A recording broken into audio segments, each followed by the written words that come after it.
Do you ever feel like no matter how much you earn or save, you are struggling financially? Well, if this sounds familiar, you're not alone. It may not be about how much you earn, but how you handle your money. So today I'm going to share with you 9 common habits that might be secretly keeping you poor without you even realizing it. Before we begin, I just want to put out a disclaimer. I'm not some random 20-year-old who's just sharing some money advice. I am an ex-financial advisor. I've also built and sold 3 businesses. I'm a self-made millionaire, and I'm also an actor. So I know what I'm talking about, and these things did impact me. So once I identified and made some small adjustments, it did improve my life greatly. So I sincerely hope this is going to help you. Let's go. First habit, buying more than what you can actually afford. Many people fall into the trap of lifestyle inflation. The need for you to catch up and live the Instagram life. Woo! It's kind of magical if you think about it. Even for me, when I was earning $2,000, I used to be spending the full $2,000 and living like a king. And when I started earning $10,000, I used to spend the full $10,000 and live like a king. You always grow your expenses into your income. And this is a problem. This can lead to living paycheck to paycheck and long-term debt. So stay within your means and avoid the lifestyle creep.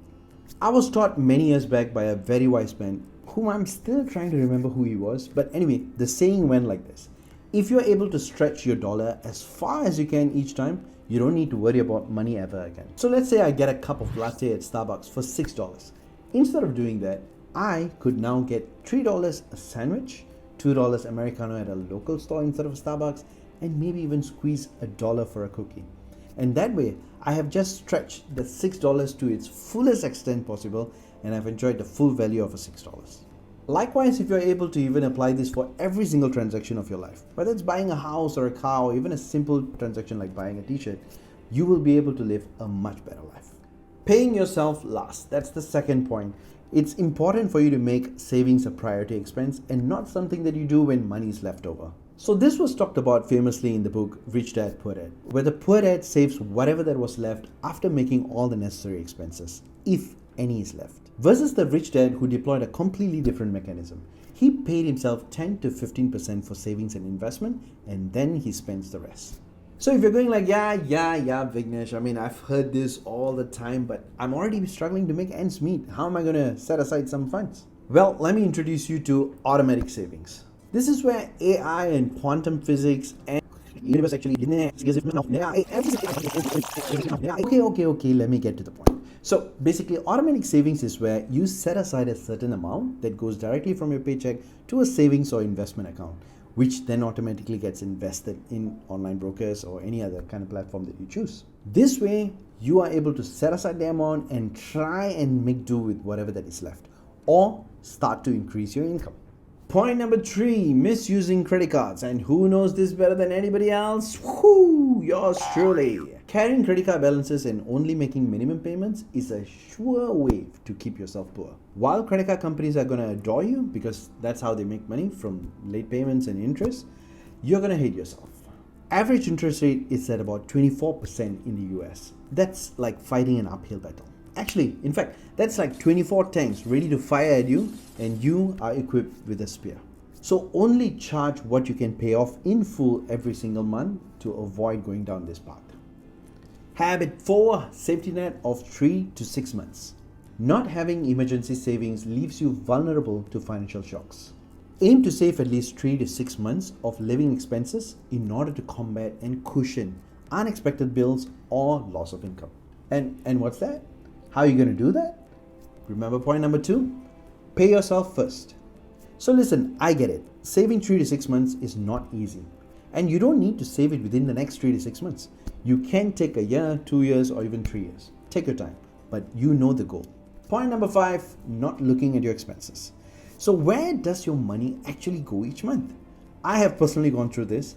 I have earned a bunch of money, not small sum. I'm talking about $50,000, $60,000 in my 20s.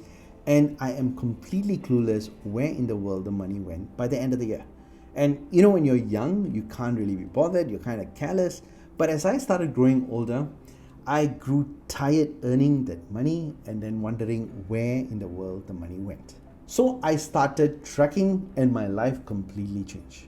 Track your savings to identify unnecessary expenses, which can then free up more savings. Small cuts adds to big savings. It could be that you're spending out too much, or maybe you're taking the bills for your friends too much, or in my case was my phone bill.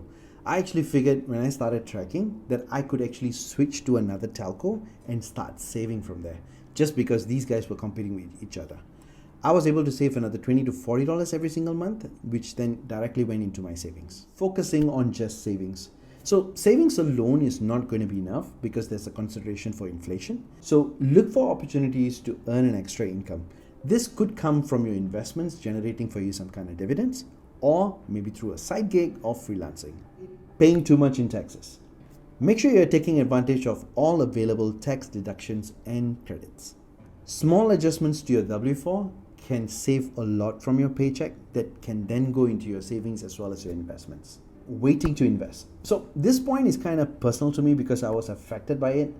Truth be told, I have burned my hands in a couple of investments, after which what happened was I started having this mentality that I should just stay out. And I would just wait and wait and wait.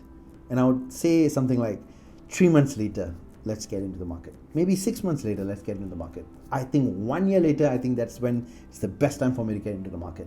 And basically I just waited and waited and waited. But every dollar you invest today has decades to benefit from compound returns. So just use dollar cost averaging.